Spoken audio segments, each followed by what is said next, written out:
大家好，这里是 Final Key， 今天给大家拍一个简单的 V65 套件的开箱视频。然后大家现在看到我桌子上放的这个包装里面装的就是 V65 套件。这一次 V65 套件用的包装是天地盒。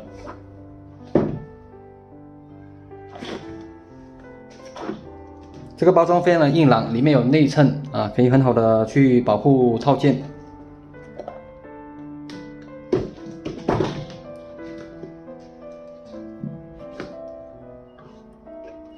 然后包装里面，我们这一次开团有送了一套 PVD 日升华的键帽，这套键帽是原厂高度的，然后件数跟套件的件数是一样的。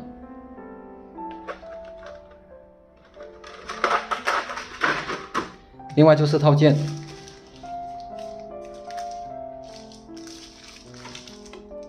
说明书。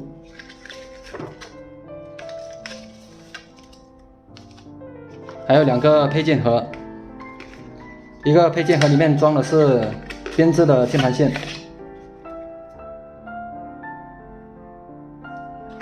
还有4个备用的硅胶脚垫。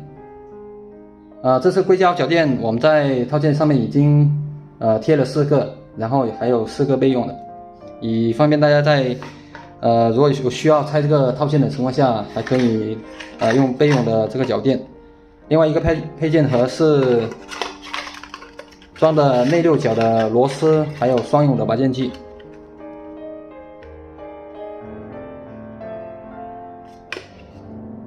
那么接下来给大家看一下 V65 的这次的2个颜色，一个是白色，一个是水泥灰。上面这把是白色。然后因为我室内的这个灯光是暖的，所以呢对这个颜色会稍微有一点影响。那实际上这个白色呢不是正白，是稍微偏暖一点点。然后这个水泥灰呢，要比现在大家视频看到的还要偏冷一点，因为我这里灯光是暖的。那么这一次 V65 套件呢用的外壳材质是6063铝合金，6063铝合金。然后外壳采用的工艺是全 CNC， 跟压铸没有任何关系，是全 CNC。然后表面处理是用的喷涂工艺，所以给大家看一下，其实整体的质感真的非常好。然后这是包括喷涂的这个表面的处理，它比较接近于细腻平滑一点，而不是那种大出力感的那种手感。然后这是全 CNC 的，其实不管精准度都是很好的。然后套件呢，我们在侧边做了一些形状啊。这把本来是比较偏向于简约一些，那我们也做了一些造型，包括侧边的这个造型，还有前边的有这个阶梯草，前后都有阶梯草。然后背面也做了5条槽啊，相当于装饰一下背面。所以呢整体来讲简约不单调啊，那还有几个问题是这个脚垫呢本来这里是螺丝孔用来锁住外壳的，那么这次用硅胶的脚垫封住了这个螺丝，所以呢整个键盘在外面是看不到螺丝的。而且这个硅胶垫我刚才也给大家看了有备用的，那如果大家需要拆外壳的情况下，只要把这个撕下来它还是可以用的，只是说撕多几次呢可能它不那么粘，所以会有4个备用给大家用。然后这是旋钮呢，我们都已经帮大家焊接好了，已经装好，所以实际上到手大家只要插轴插键帽就可以用了。然后大家比较关心的这2个接口，一个是键盘的 Type-C 接口，另外一个是双模的蓝牙开关。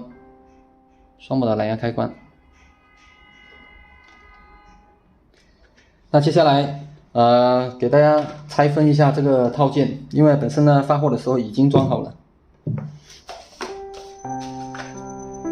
那大家在这个脚垫是贴上去的，就实际上大家只要把它撕下来就可以了。其实撕2、3次应该一般都还是可以用的。当然如果不能用呢，只是说它里面胶的那一面不那么粘了，所以需要用备用的。如果连备用都用完的情况下，那只能想办法把背面用双面胶贴一下就可以了。然后拆掉脚垫是这样子的。然后这个脚垫的这个槽我们是槽开的刚刚好，脚垫贴上去刚刚好，平面的。接下来给大家拆分一下这个套件，我们看一下内部的结构。然后这次配的这个6角螺丝刀就是用来拆外壳的，跟这个螺丝刚刚好。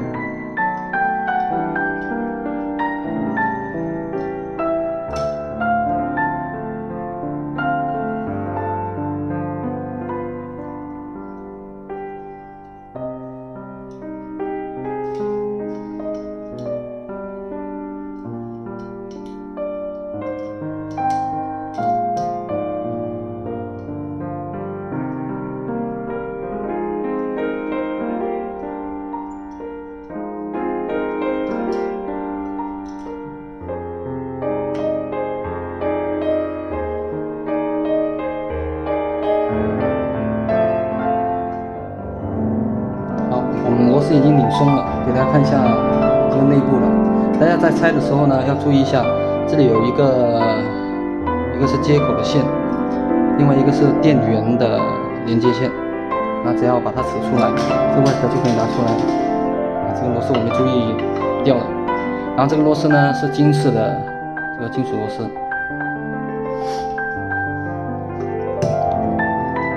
然后给大家看一下整体的下盖，然后这次用的是子木板，这里就会规避一个，如果你把接口直接做到 PCB 上面，那这个时候呢，接口可能需要为这种 gasket 结构比较软弹的预留一个活动的空间，那用子木板会相对更好一点。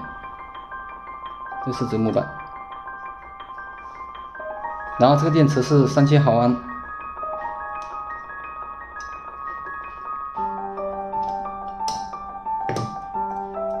那么底部呢，我们也用了这种 Poro 底棉去填充，就有效的去消除这个底部的空腔音。另外是 PCB， 因为这个 PCB 呢，这里刚好有个旋钮卡住了。然后大家可以看一下这个 PCB， 首先这个 PCB 呢是下灯位 RGB 背光，然后支持蓝牙有线双模，然后支持 VIA 改键，然后用的轴座是凯华的日插拔轴座，然后接下来呢就是夹心棉轴下垫，这个轴下垫是 PE 材质的，然后夹心棉是 Poron 材质的，然后定位板是 PC 材质的，切割很精准，然后表面是磨砂处理的，然后用了这 Poron 这个电条是进口的 Poron 材质，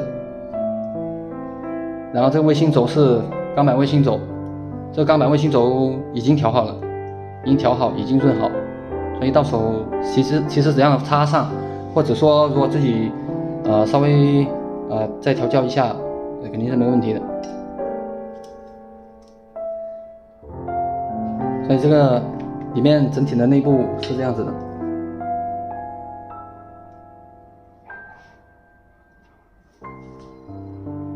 然后最后感谢一下大家对 FinalKey 的关注。那么 FinalKey 呢，不只做这把套件，那么我们接下来还会有很多的其他产品，希望大家能够保持关注。这里我也代表 FinalKey，非常的感谢大家对 FinalKey 的关注，感谢大家。那这期视频就拍到这里，感谢大家。